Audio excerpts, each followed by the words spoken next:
Man, goddamn me first couple of ones. So check me out, man. What I got on this here video. So I got a little woe out little.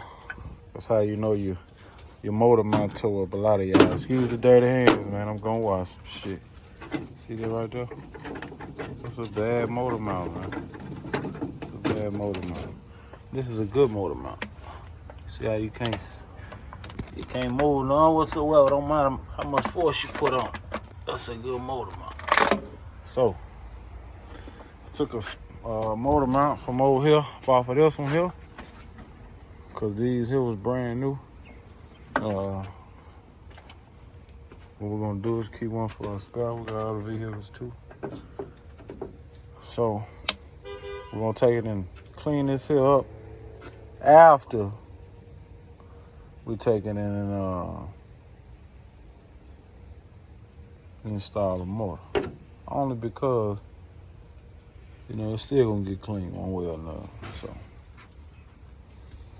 that's what I got for you. I'm gonna take it and go grab something else. And grab some more work to do right quick. That's what we're gonna stick in that thing. Remember, you gotta hang in there with me. I be trying to talk to the camera, but sometimes I feel like I'm talking to myself. Well, I guess you know how I be.